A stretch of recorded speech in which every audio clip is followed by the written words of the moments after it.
Yo, yo, yo. What is going on, everyone? Happy Sunday and 4th of July Eve. Hope everyone has had an amazing weekend so far. Awesome. Where's everybody tuning in from? Anybody out on a trip? Anyone on, maybe a staycation, a vacation, tuning in to Sunday service? I'm curious.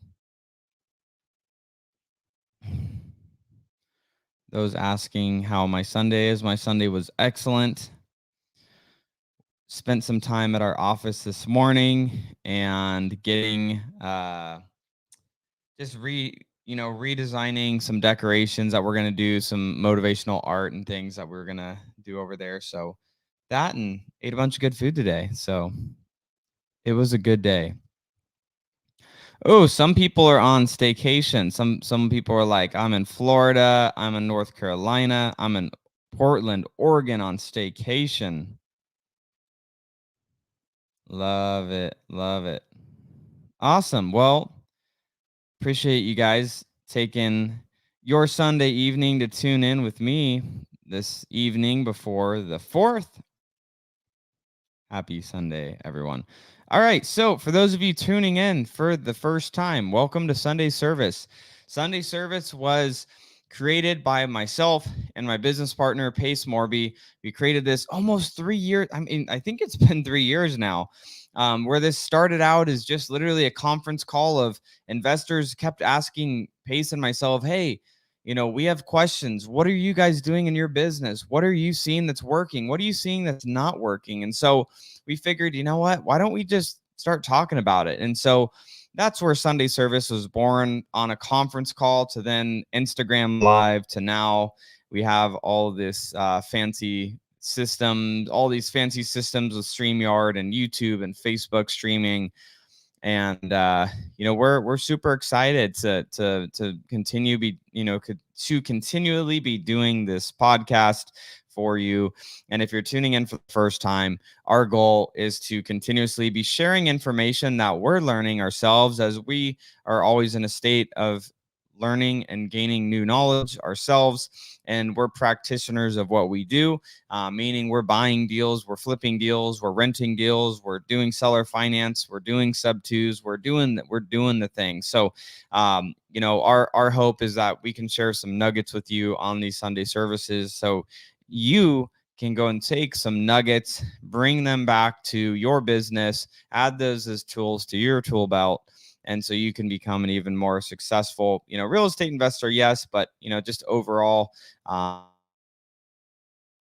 business is our goal. So we're super happy to continue doing Sundays. And tonight, I'm going to be talking a little bit about why it is important to be utilizing creative finance in your real estate investing business, and especially with the changes that are occurring right now in the US in the housing market, why this is becoming more important more than ever in 2022. So that is what we're going to be talking about tonight, everybody. See, so many comments here. Yes, super happy. Michelle says, this is my first time here. Well, I hope that the value that you will get this evening will be amazing, and you'll be able to take some nuggets. Something that I always tell, whether we're speaking in person or we're speaking online, is when you're listening in to, whether it's Pace or myself, on whether it's Sunday service or in other formats, part of the role of getting educated is for you to be listening in for things that, okay, I can utilize those things, but maybe some of those things don't work for my particular situation. So while we're talking on these podcasts and we talk on our YouTube channels and in all the different forms that we talk in, when you're getting educated, it's listening in for those nuggets that you can take and then go take action on immediately. Because sometimes people say, well, I'm not really at that point yet. Well, maybe that point wasn't for you then, right? So taking the things that are for where you're at right now and implementing those things, and then, listening to the other things that sound really cool and that are good opportunities for you to learn something and be able to do something with later, but just setting them to the side and taking action on them when you get more to that point in your business. So let's go ahead and dive in tonight around creative finance. Let's see. Ooh, we already got a great question. This is going to lead right into the topic tonight. Kathleen says, Cody, looks like your audio is fixed.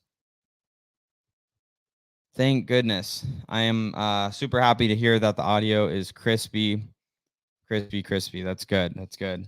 I'm going to take a quick sip, and then I'm going to ask this question that Abraham asked, and then we're going to dive in.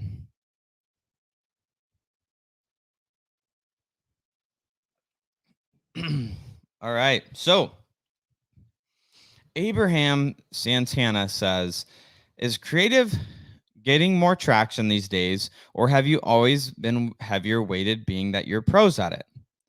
So let's talk about this, right? So creative financing can be multiple things, right? So there's subject to, which is essentially where you're purchasing a property subject to the existing mortgage. So I'm going in, I'm buying a property where my name is going to be on the title. If you've seen Captain Phillips, you're looking at the homeowner. It's like I am the captain now. Like I am the homeowner now, even though the debt is going to stay in that in that seller's name. That's buying it subject to. When you're buying on a seller carry, that's essentially purchasing it directly from the seller, where maybe they own the property free and clear, and you say, hey, let me give you like 20 grand. I'll give you installment payments. I'll pay you, $1,200 a month for the next 30 years, seller carry. And that could be formatted in a million different ways, but that's essentially it. And then you have a little bit of a mix of those, which is called a hybrid, which is where you have a subject to, there's an existing mortgage in place, you buy it, but you also have a seller carried portion. I'm not going to go into all the details specifically right this second on why that is not, the right strategy for every deal. But let's see. But I just wanted to mention that. So the thing that you guys can do if you're listening for the first time and you're like, yo, I don't know what subject to is, I don't know what seller carries really are, you can go to Pace Morby's YouTube afterwards. You can go to my YouTube channel afterwards, and there's videos explaining how those strategies work specifically, to get a little bit more into detail. So we'll save that for the YouTube videos. But when we're actually looking at, the question that Abraham asked, which is, are creative finance deals getting more traction these days? Or have you always been heavier weighted towards doing these types of deals? So I will say, Abraham, because we are experts at doing these types of deals, we definitely are more prone to doing these types of deals. And the reason being isn't just because, just because we know how to do it doesn't mean we're just necessarily, we have to do it, right? The reason that we are more weighted to them is because we have more options, right?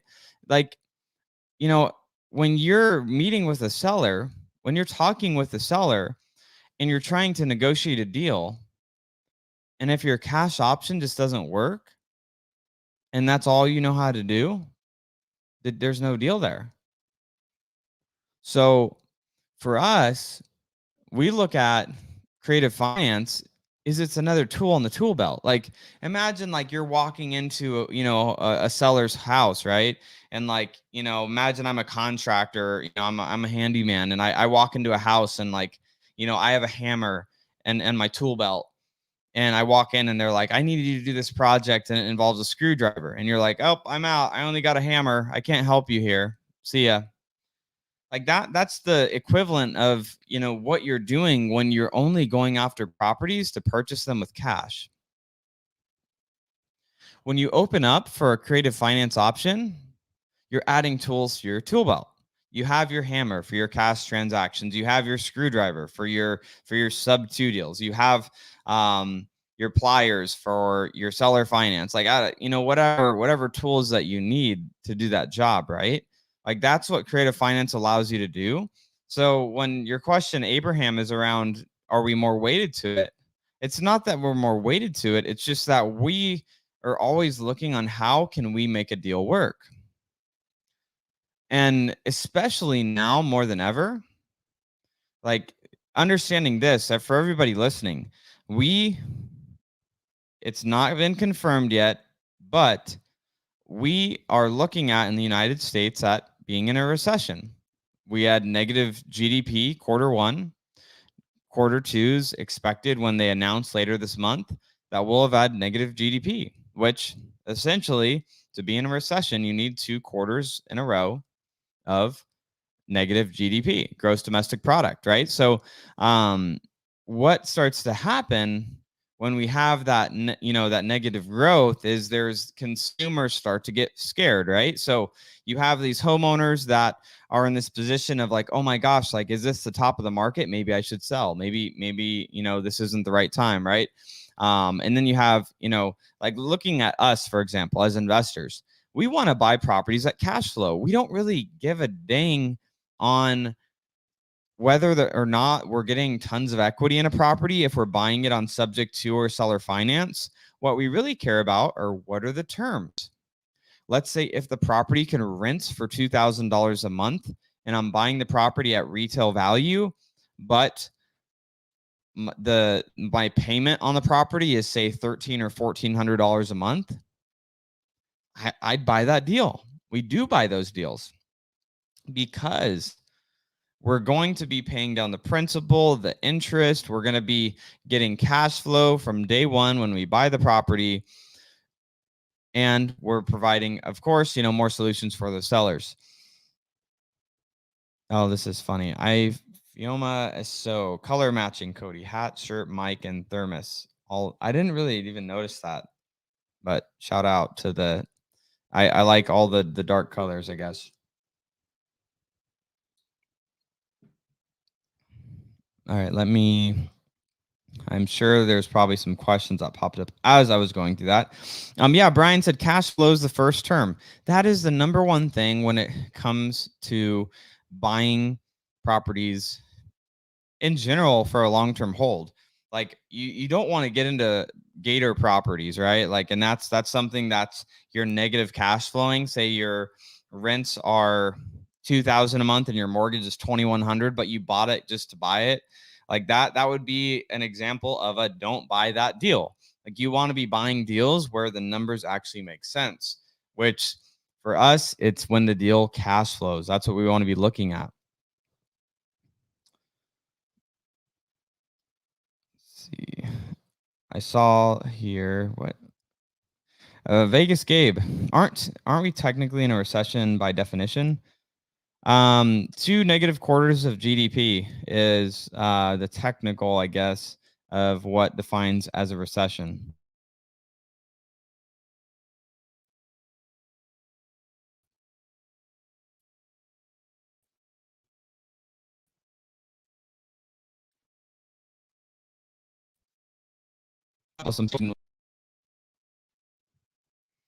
Whoop, popped out there. Sorry about that, gang.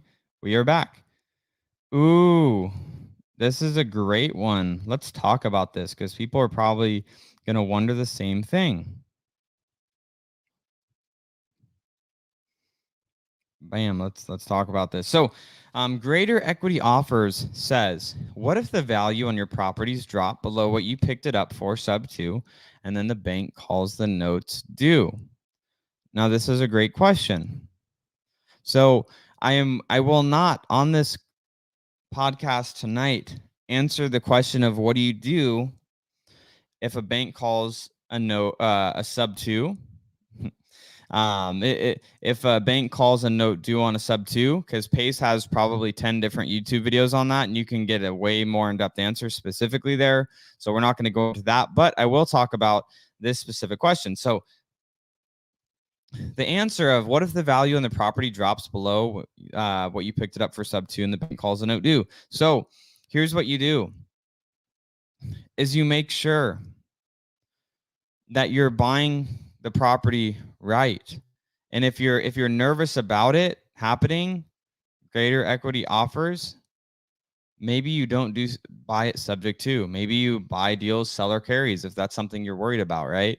Like that properties getting called, the due on sale clause called happens so infrequently that hundreds of deals that Pace and I have done together, we've had one be called due. And the reason why was because it was a local bank.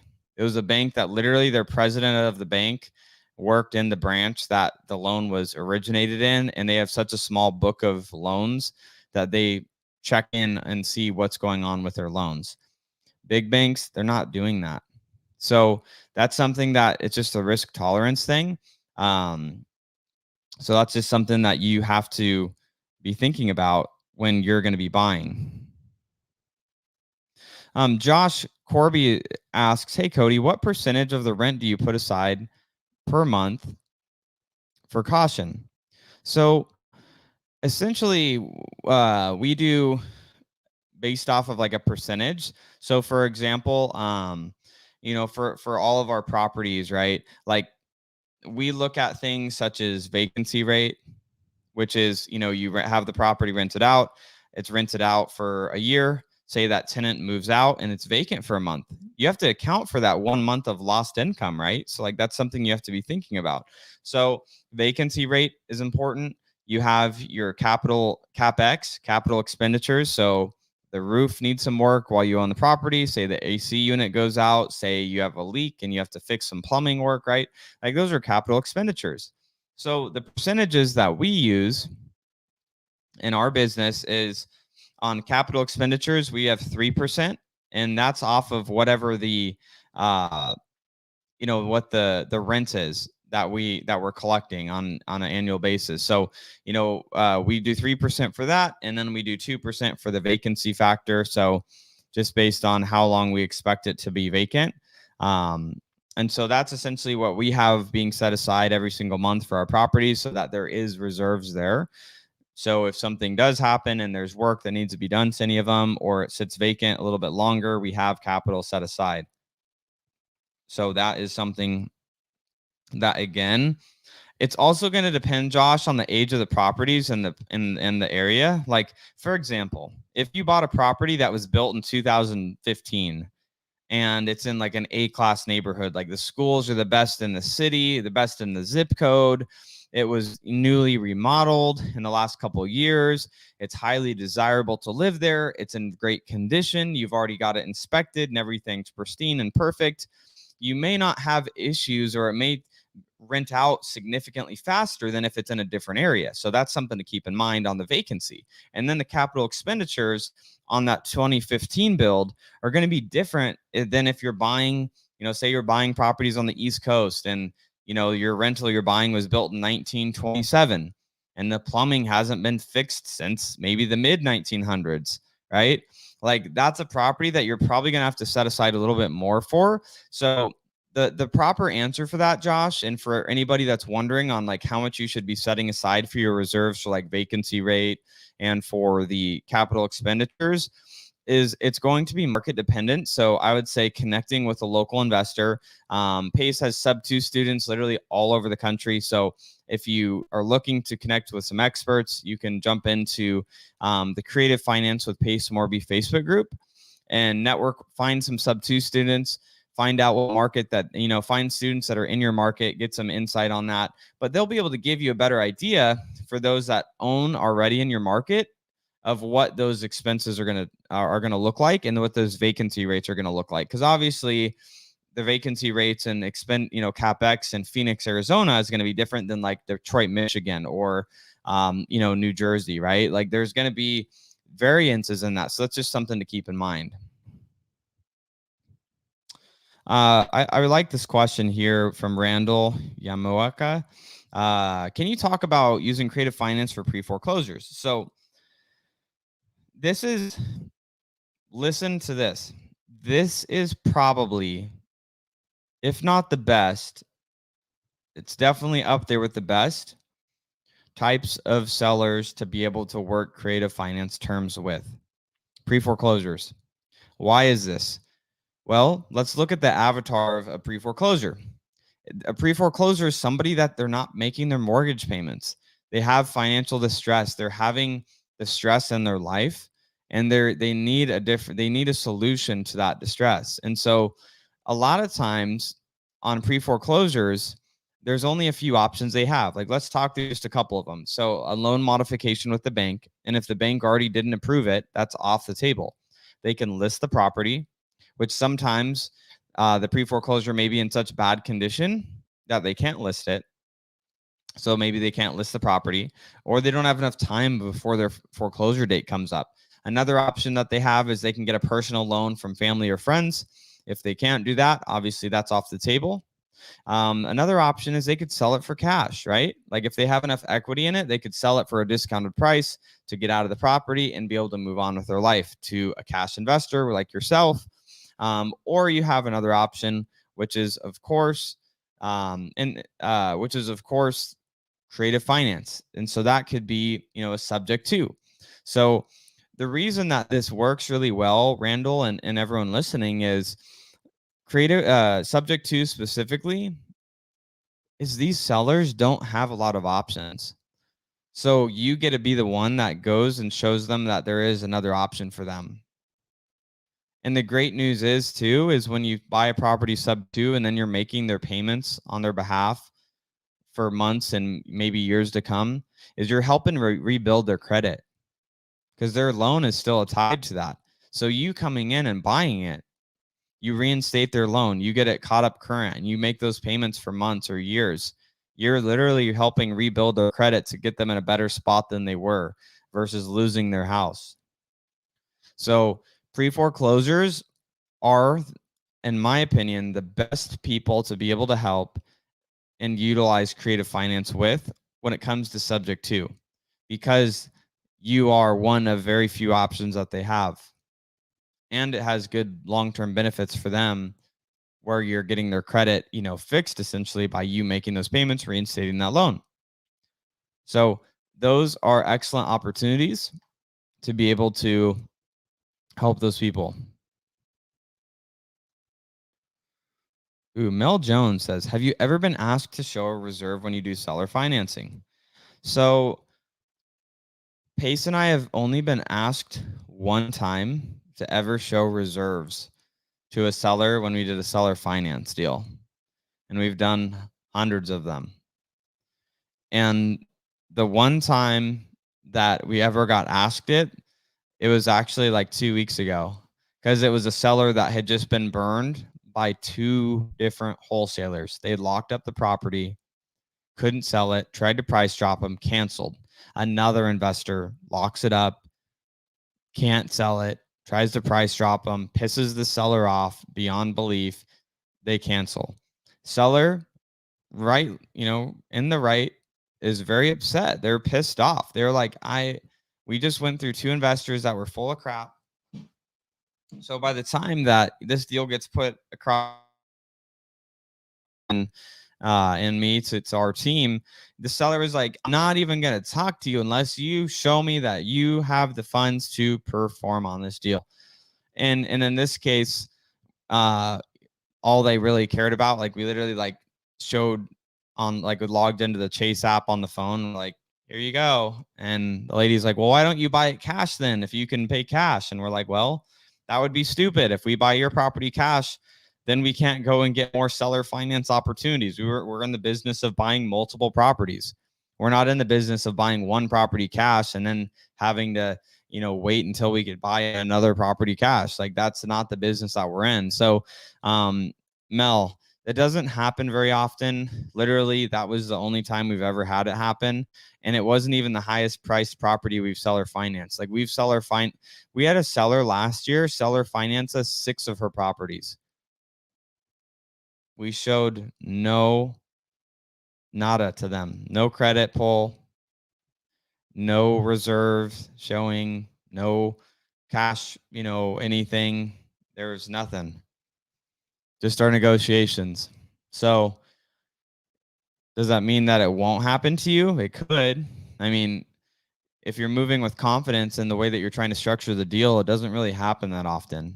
I mean, maybe if you're trying to finance like a $10 million deal, maybe, but generally like these are, single family homes, duplexes, triplexes, fourplexes, townhomes, condos, manufactured homes, right? So like generally that's not something that we have issues with.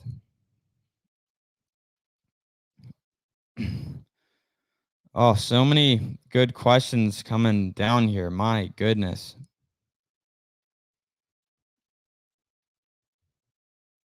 Ooh. I'm going to answer this one quickly because I want to try to get through as many questions specifically as I can. Emily says, if we're doing creative finance or seller finance, does the seller have to pay taxes on the property still? Who is paying the taxes? So I'm just going to answer that part of your question so we can get through more questions, Emily. As a seller finance, think about it like this. If you think about you're buying a car, you go to your local Ford dealership and they try to get you a loan with Bank of America, Chase, your local credit union. None of them will finance you. And so you say, dang it, I can't buy a car. So then the car dealer says, well, what if we, offered seller financing and you became the buyer and we became the bank? And you say, great, that sounds awesome. And you buy the car. You're going to be the one that you are the technical owner of the car. The dealer in that situation would be the owner of the debt, the note, basically the fancy IOU, where the dealer has a note that you sign that says, hey, I will pay you back this, $20,000. And you, as the technical owner, you pay the tax on that car. Little bit different example, obviously, with the car, because there's just that, maybe the one-time sales tax that you're paying up front. But with the house, you as the buyer, you own the property. So Emily, when you buy the property on seller finance, you are the one on the title of the property. So you are the one that's responsible for the taxes. You're responsible for the homeowner's insurance. You're responsible for those things as the buyer.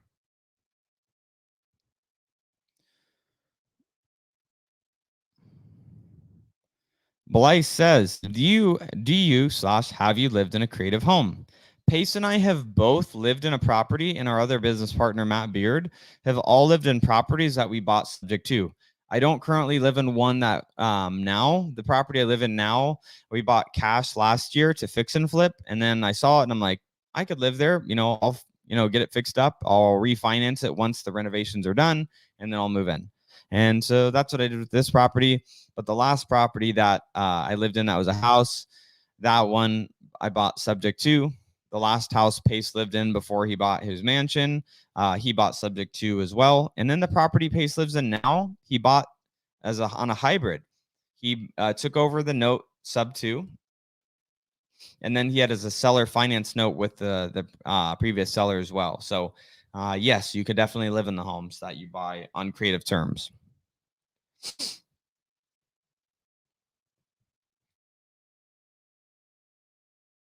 Some good questions tonight.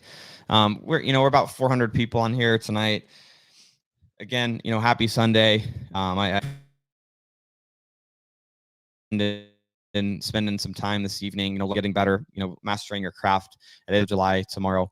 I'm super grateful to, live in this country and, for the sacrifices, that people make every day for us to live in this great country. And so, I'm super grateful. I mean, I'm just happy to be here. So I appreciate you guys spending this evening with me as well.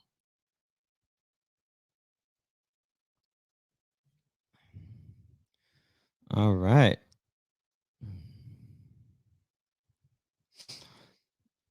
Seeing what other questions we have here. And again, I'm trying to keep it specific. So if you're posting a question and you're like, Cody's not answering my question, it's because I'm trying to keep it on the topic of creative finance and specifically around, um, why it's important to implement this into your business. So here's a question from Brian. What happens if you do a seller finance and pay 100 to 200K over Zillow and that market starts to decline that next year? Brian, that is called that sucks.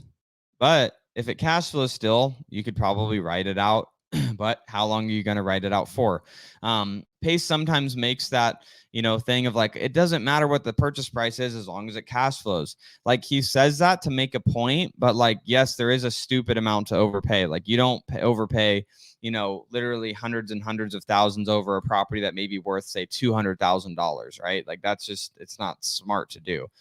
The point is, if you're buying a property today that's worth $200,000 and you buy it for $200,000, but you set up the terms like the seller finance, for example, where say you're paying $1,200 a month for it, but you can rent it for $1,800 to $2,000 a month right now and the years coming forward, and the property goes down to say 175 or 150. Yes, you're now in a little bit negative equity situation, but you're still positive cash flowing. You're still getting the benefits of owning real estate and getting tax benefits while you own that property on top of the cash flow. So it's more about the terms that you set than it is the price that you pay. But of course, the price does matter. It's just the point is, the terms matter more than the price specifically does.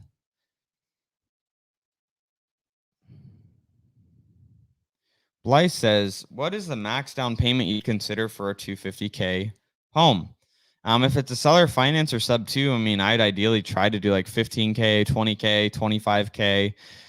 But if the deal makes sense and, could cash flow pretty well, like maybe I'd do 35 or 40. It really just depends on like how well the deal is going to cash flow.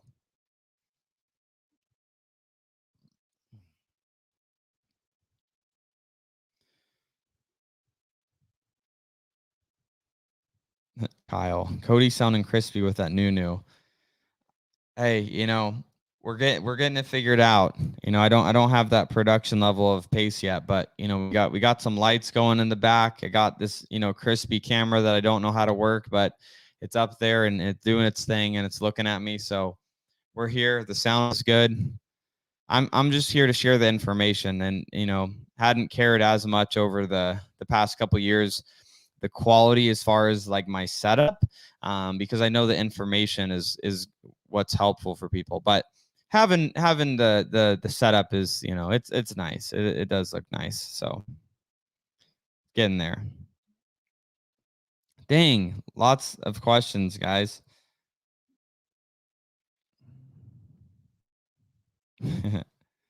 Everyone raise a glass when Cody does. So this is water, and I'm getting hydrated tonight because it is very hot in Arizona. It's like 110 today.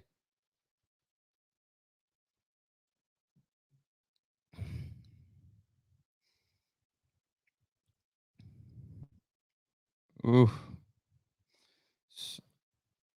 so many. All right, so I just want to touch on too. I'm just reading through the comments here, but I do want to touch on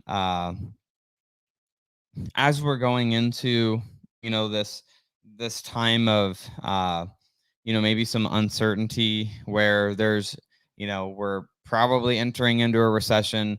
Interest rates have doubled in a lot of markets like Arizona, for example. We went from 4,000 homes for sale in March of this year to almost 16,000, so almost 4x the amount of homes available for sale. Obviously, there's should be some concern of like, okay, well, what's going on, right? So what we have to look at as investors is, first of all, so many people all the last, years and years that have passed have been saying, I really want the market to change so I can get good deals. And those same people that said that are now going to be the ones that said, I don't know, there's uncertainty in the market, so I don't want to buy any deals right now. Don't be that person. It's about getting smart around the deals. Like, here's a couple things that Pace and I have changed in our business is on fix and flips. So just a general rule of thumb, like for Pace and I, we would buy fix and flips in Arizona as long as we would be able to make about 10% of what the sales price of the property was. So simple math. If we would sell a property for $400,000, we want to make $40,000. That was our metric. Now, where the market is starting to change, prices have not began to go down, but in the nature of being conservative on any fix and flips right now, we're looking for a minimum of 15% to upwards of 20%. So that same deal that if it sold for $400,000, we'd want to be making, anywhere from $60,000 to $80,000 now. And the reason that we underwrite it that way now is because if we buy a deal, in that if the market does shift as we own it, say the market goes down 5%, which would be a pretty significant drop over a couple months of owning a property, which is unlikely. But in the nature of being conservative, that is something that we've done so that we're buying deals that are great deals, not good deals. We don't want good deals right now. We want great deals. So that's our criteria that we've changed on our fix and flips.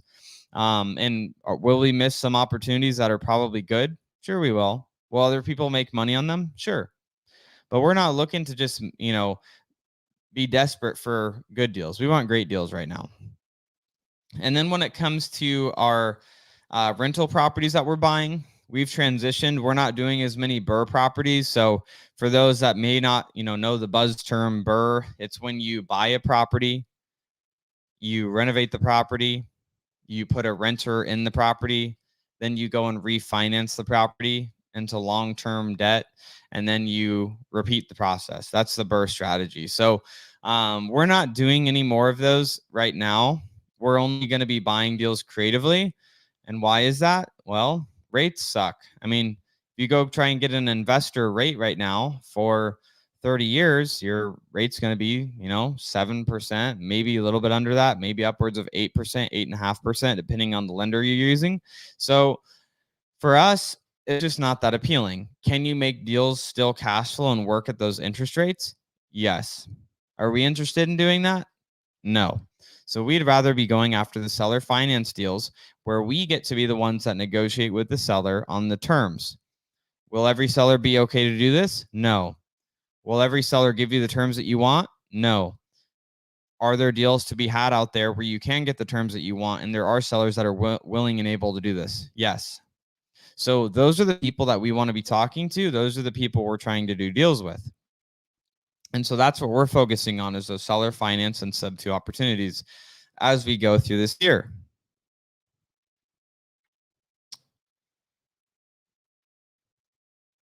Let's see. Woo, Abraham says, my BRRRR still cash flow at 8% interest. That's great.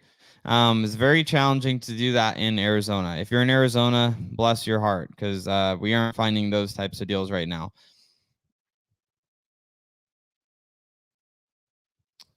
All right. Yeah, I like that, Abraham. I'm selling good deals and flipping great deals myself. Yeah, that's what we're doing. We'll just wholesale the stuff that we don't want. And so that's really it. We just, we're trying to be conservative. We aren't trying to, get rich off every deal. We're trying to, consistently grow our income, consistently grow our net worth. And we have employees and things to be, concerned about and take care of at our companies. So that's where we choose to stay in the belief around is taking care of our teams too. And part of that is being good steward and making good financial decisions. I love this. Anthony Goodman says the deal of a lifetime comes around once a day. It's so true. It's so true. You just have to know what you're looking at. And Vegas Gabe says good deals are always available. You just need the right exit and price accordingly. That's it. Oh, so good. Phoenix Fish says still a seller's market if your house is in great shape. In Arizona, I would definitely agree. But it's getting, it's changing. And I know this because we fix and flip and we have properties that we're still listing and reselling right now. It's the difference is right now that we're seeing is, first of all, we only flip properties in the median price point. So like whatever the median price of a house is in Arizona, that's the price point we're at or under. We don't touch anything above that. We don't mess with any luxury stuff. We want to be where the most amount of buyers are. And still, even on some of our properties, we've started to notice, like if we would list a property on a Thursday, which is when we list our fix and flips, but we would let it go through the weekend. And by, over Friday, Saturday, Sunday, we would, the last couple of years get, 10, 15 offers every weekend, every time we'd list a fix and flip, which is great. Now we're still selling them, but instead of like 10 offers, it's like 3 or 4 offers or 2 offers. So that's what we're seeing. And so we're still getting good terms and we're still selling our deals, but it's just getting a little bit more scarce on the buyers. Like buyers are getting more skittish because of what's changing in the market. And then a lot of buyers are just priced out. If somebody had a 3% interest rate 3 months ago, and now they're getting quoted at 5.5, upwards of 6% based on their credit, they're not a buyer anymore in this in the market. So that happening is obviously going to reduce that that buyer pool.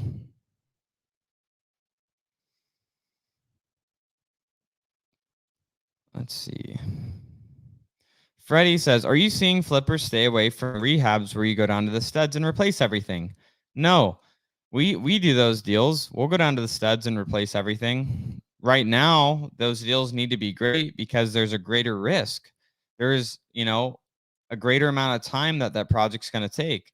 Like generally right now, we're only buying projects that are great deals and that we could be in and out of within about 4 months, because it's not so long that the market can shift so drastically in just a matter of a couple months that we're worried about those projects.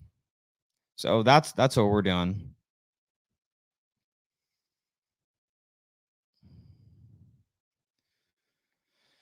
Travis says, as a new investor, if I don't have the money for the entry fee and the down payment, how should I go about it? I'd like to start acquiring property but lack the large funds. So, a couple things you could do, Travis.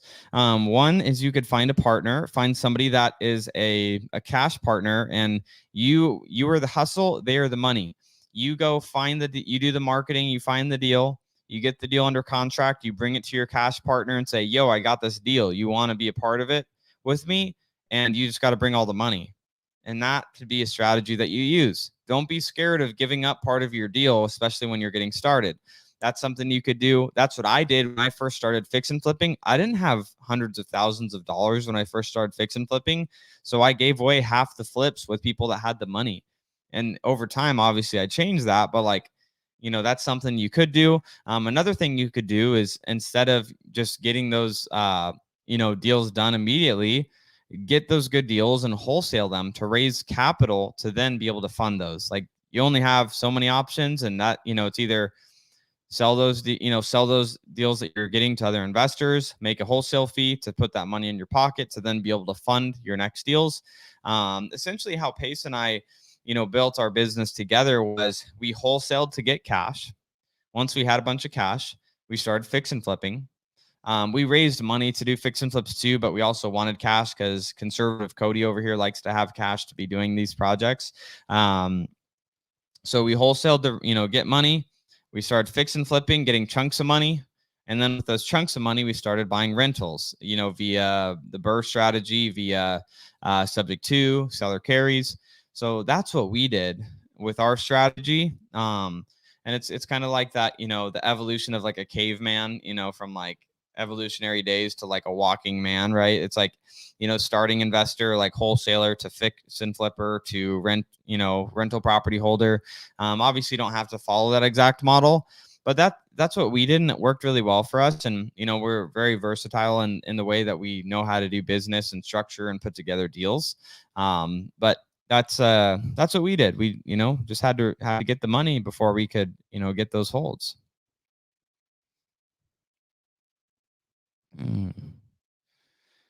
Oh, here we go. Emily says, would you prospect your cash buyers to ask about becoming a partner? Yeah, why not? I'll tell you this. If you have a deal in anywhere, any state, or not anywhere, any red state, meaning like their views of their state are more like landlord friendly generally. If you're in a state where it's landlord friendly and the property could be a great Airbnb, and you reached out to me and you said, yo, I got this deal, and I looked at it and I'm like, that's an amazing deal, and there just need to be funds brought to the deal, we could structure a partner deal out on that deal 100%. So yes, there would be people in your local market that would do that exact same thing. So that's the that's the thing that you can do. How do you find cash partners? I mean, if you go to any local real estate meetup and you start talking to people, you'll find them. Literally, just go and find the local real estate meetups in your area, Emily, or for anyone else listening. If you find a deal, cash will find you. You just go around to enough people and say, I have this deal. I'm looking for someone to be a cash partner on this deal. And you talk to enough people, somebody will want to bring the money to that deal.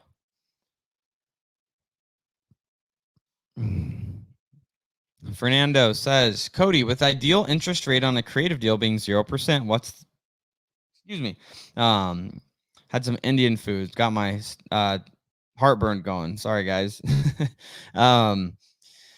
With the ideal interest rate on a creative finance deal being 0%, what's the highest interest rate you'd consider to be a good deal interest-wise? So, Fernando, it's more about what is my monthly payment going to be in accordance to what rent rates are. That's what's going to cause me to look at that. Generally, I want a net of $350 a month per property between what I'm paying and then like the total cost of everything, CapEx, vacancy, and all of that between what I'm collecting and rent. So it's more about that than it is just about, the interest rate. Like we have some deals at principal only 0% interest. We have some at 2%, some at 3%, some at 4%. We have a couple of sellers we did 5% with, which I don't care as long as the deal still works and it cash flows well. We have long-term debt at that 5%. I'm not opposed to doing those types of deals.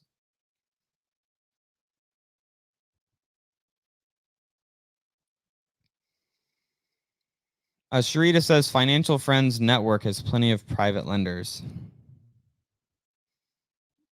Like that. Vice says, if I bring you a deal, would you bring cash outside of AZ?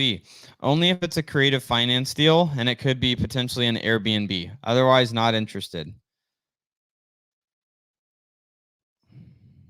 Liliana says, any advice on what I could do with $20,000?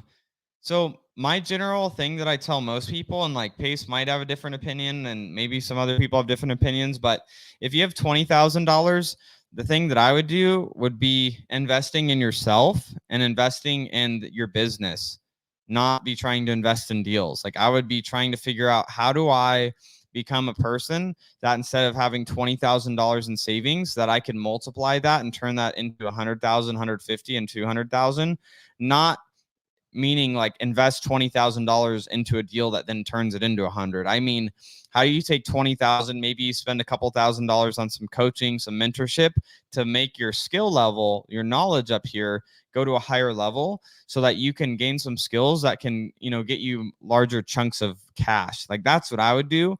Until you have, 100 grand plus, it's like, that's where I tell, most people that they should be trying to, spend, some of their money. Like, don't go and blow all 20 grand on like, education. Like I wouldn't suggest that either, but like putting a little bit into investing in yourself, because the highest return on investment when you have, in my opinion, under, $100,000, most of the time is going to be investments in yourself and in your own business. So like, you taking maybe a couple $1,000, investing in some education for yourself, you learn some new skills, some new knowledge that then you can take some of that other capital that you have, maybe another 10 or 12,000 of that, invest it in some marketing or invest it in some technology or invest it in something that you can use some of that skill that you just acquired to then, gain business or gain deals or whatever you're going to, acquire that knowledge through. So then you can make larger chunks of money. Like that's what my opinion is on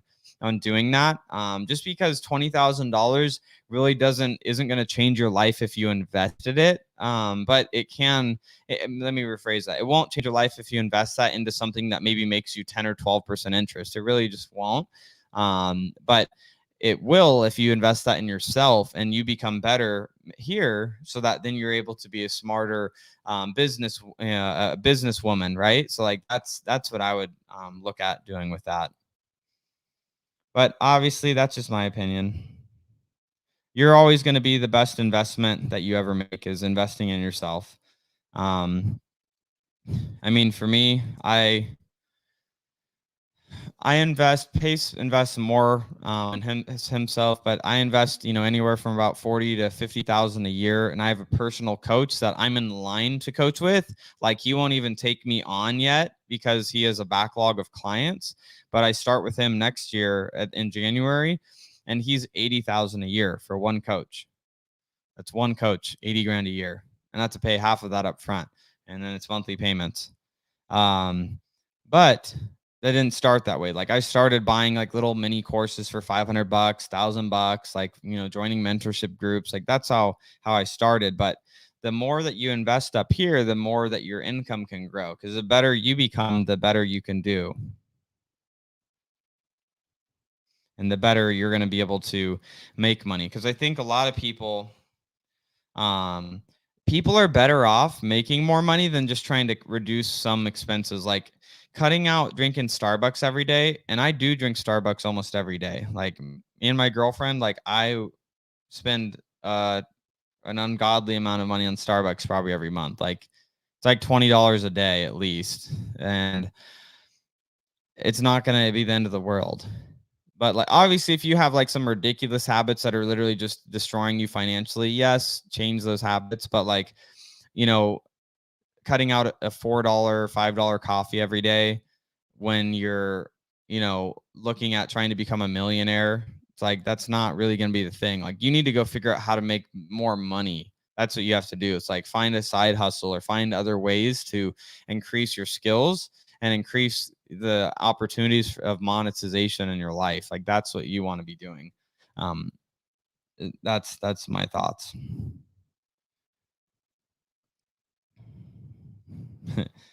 Bracken Bud says, Linda Vargas, I may be willing to lend some money at 18%.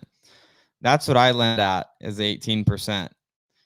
I'm the guy you call when no one else is answering and you need the money. I don't lend at really cheap rates. You call me when you need something closed and need something to be lended on, not when you need a good deal on your lend interest rate. Rob Robbins, Cody, what do you think about a short-term 20K investment that can help grow your bank account? So, like, if it's 20,000 and you have a lot more thousands than that, sure. Like I have 5 different notes out on properties that I've lent on for people, and the smallest one is actually for a family member of mine. They have just I lent the money on their down payment for a fix and flip they're doing, and it was like 15 or 16,000. But like that's not my only 15 or 16 grand. Like it's like I lent that because one, it's a family member, and two, it's like it's still like a decent return, and it's helping them out more than really me. Like I'm not that excited about that. But Rob, like the challenge is it's just like just lending 20 grand, even if you're getting 12% on that, it's like you're getting $200 a month while that money's working. So it's like it's just not enough that's really going to make such a big difference. That's the main thing.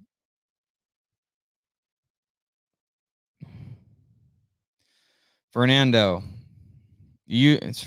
Garcia says, you don't have a spending problem, you have an income problem. Quote by Grant Cardone. That's it. You gotta just gotta make more money. And I know sometimes like I used to get like triggered when I'd hear people tell me that, like especially when I was like earlier on in my entrepreneurial journey, and there's things that I wanted and like places and things I wanted to invest in and like get to. And I had, I was at this point where you're like frustrated when you're like, yes, I know I should make more money, but I'm not making more money right now, and it's like frustrating. So like I get where maybe someone listening right now is like, well, yeah, it sounds good, Cody, but like I'm not there. All of these things happen brick by brick. You build a foundation, you lay a brick, then you lay another brick, then you lay another brick. Like that's how you start your financial successes in life. And You investing in yourself is what's going to allow you to move ahead faster so that you can get to where you want to go faster. And even when you invest in yourself, like there's still a lot of practice that comes from it. Like I'm in mentorships now where like I've been learning certain aspects of things from the groups that I'm in that it's taken me 6 months or a year to actually finally understand some of the concepts, because that's just education. Like it doesn't, like not overnight do you just know everything about the thing that you're doing, but you know, learn, the more you learn and something that you can make chunks of money with, like the better off you're going to be.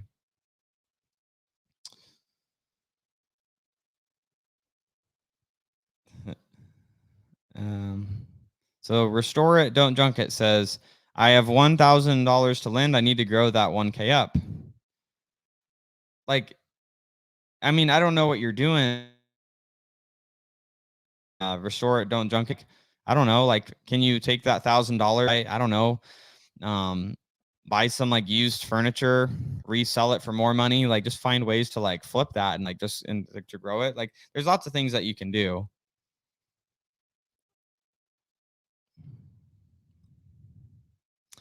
Corey says, try paying yourself every day what you would pay for Starbucks for a month and watch your money grow. That's facts for some people. I still invest. Like for me, I live off of personally 10% or less of what I make. So I will buy all the Starbucks that I want, because I'm not a splurger or big spender with money. Martin says, what would you do with $1 million going into the next 18 months? I would be watching for great deals.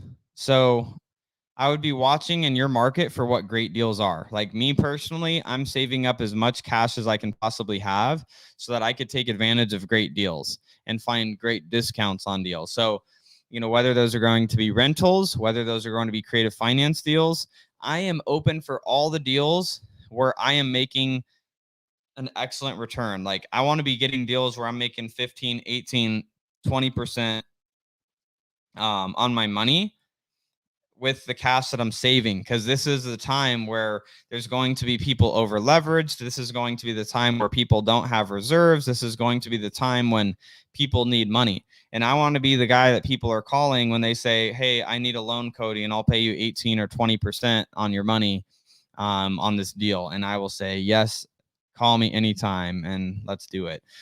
So I would be looking for high interest, lending opportunities. Obviously, you could lend at like 12%, which is a great return. 10 to 12% is great to be able to lend at. Like for me, I'm saving up my cash to be able to lend at atrocious interest rates and buy great deals that are just stupid good deals. Like that's what I'm personally doing. Some people, sorry, gang, there's a spider that just crawled on my table here. All right, I'm back. But that's what I'm doing. Some people are, they're spending money or saving money to buy, stocks at a discount.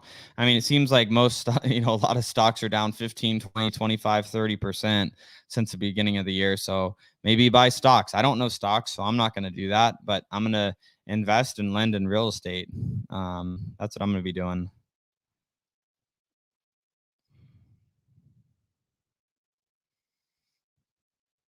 Let's see. Earning. Yep. Emily says out earning your problems is the best way to go always. So there's a caveat to that, is like, don't be stupid and like just raising your expenses as you're making more money. That's one of the things that I think people are stupid to do, is like they make, say you're making $4,000 or $5,000 a month and you're spending 3,000 a month and your monthly expenses are 3,500, or you're spending four, like all of it. And then now you go to making $8,000, $9,000, $10,000 a month, and then people go and raise their expenses to now 7,000, 8,000 a month. That's like that's the way to continue to be poor and live paycheck to paycheck. So it's like, if your living expenses are 4,000 a month, like my personal living expenses are only 7 grand a month, and it's actually less if you take out like my one luxury car. Like my living expenses go down to under 5 grand a month. And I can continue. You can raise your living expenses every time that you start making more money, but prohibits you from investing more money and being able to get your money growing and creating acceleration with the money that you're investing. So, where there is truth to that, Emily, that out earning your problems is the best way. It's definitely true. Go out earn it, but then don't go and raise your expenses when you have then out earned it to that next level. Like waiting, giving it time to like save up money, put money in reserves, put money away to invest, like, put money into your business. Like that's what I'd be doing. Let's hit, a couple other quick questions here before we wrap up, because we've already been here for an hour, guys.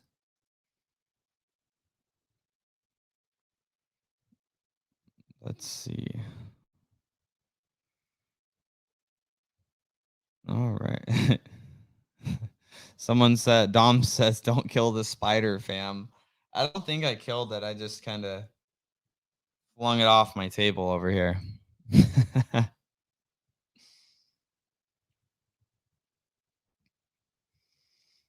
All right.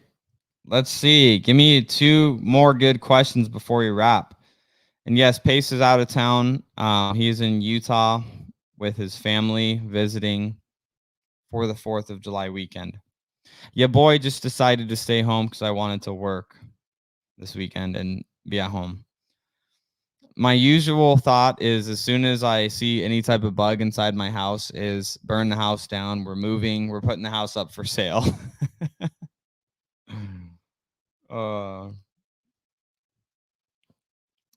Love it.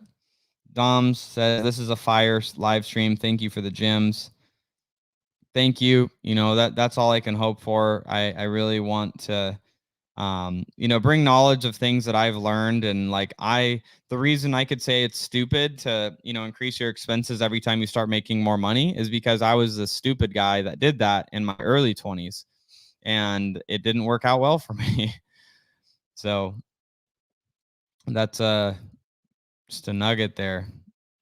Take it with what, take it with a grain of salt. Love this. Tony says, kept mine at like 3K and spend the rest reinvesting in my business.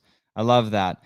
And so that's something that yes, eventually it's raising your lifestyle, because the goal of why we're building these businesses is to create a better lifestyle, right? So it's progressively increasing it is okay, but not getting too crazy and living upwards of the top of your income, because then you don't have as much play capital to be able to invest into things for your business. So it's just super important. Sharita says, would be a millionaire if I only knew what I knew now. Well, the great news is the best time to start is now. The best, when's the best time to plant a tree? 25 years ago. The next best time is right now. So, just making those changes, doing it brick by brick. You could do it quick. Within a few years, I became a multimillionaire through real estate. It can happen fast. It wasn't easy. It was very hard. It was painful. And I lived below my means. All my friends lived in cool places and were doing a lot of cool shit the years I was coming up and spending no money on anything besides growing my business. So that's, we all have choices, when it's just what choice are you going to make?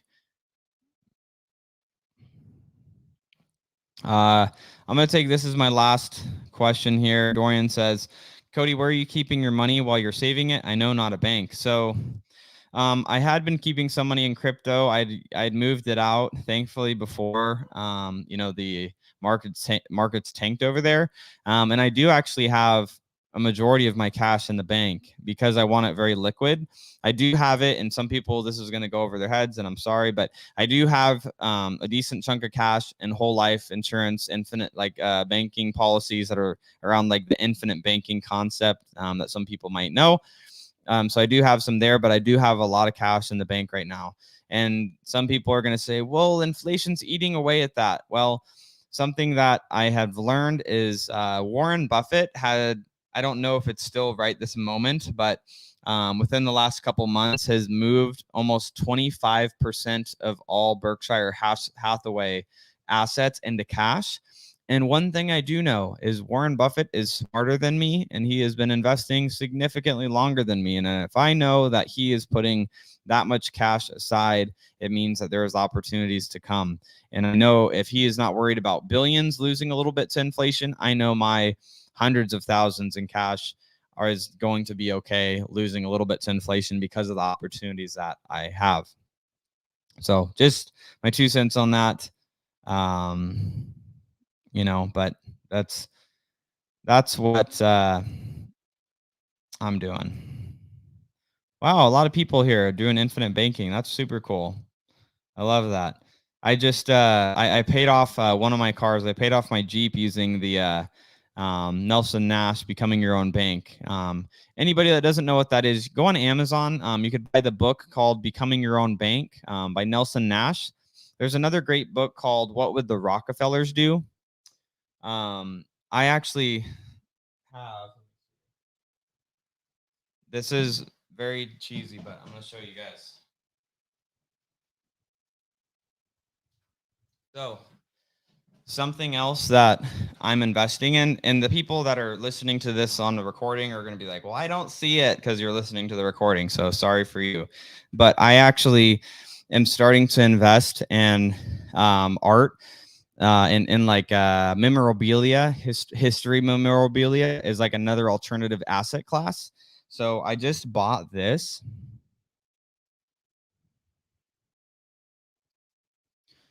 So this is a stock for a railroad company that John D. Rockefeller owned and it has his signature on the stock still. Back a very long time ago when this dude was still alive. So also putting some cash into some history memorabilia and things like that, stuff that I think is cool and will hold value and grow in value over time as it becomes harder and more rare to find pieces like that. So that's something else that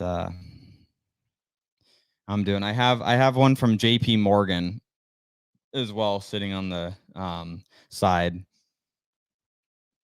So that's so Sarita says, is that similar to an NFT? No. So collecting some stuff like that, things that there's there's going to be historical value in that, long term. So just finding things that have value. Somebody said, oh, Robin Hurt says that book name again. So what would the Rockefellers do? So homie over here, John Rockefeller, that I showed you there.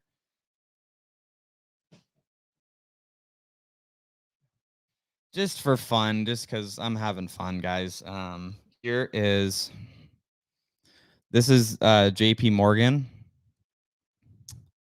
And I have also by him for another railroad company, a stock that has his signature on.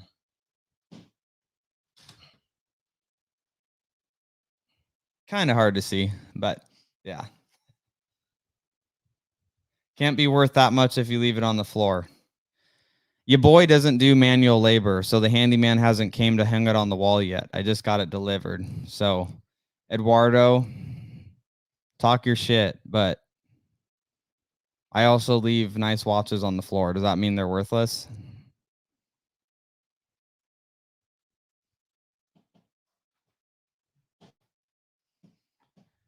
Get that negative energy out of my life. Yep, Judy, I love how the Rockefeller generation have continued to contribute new bank tips for the family to keep their wealth going. Smart AF. Yep. A lot of great concepts there. What would the Rockefellers do? And then Nelson Nash, Becoming Your Own Bank. Those are great books. Super cool.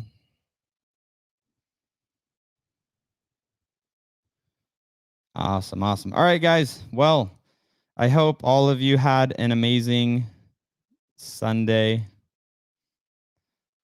Precious metals, yes. I have silver. I do have silver.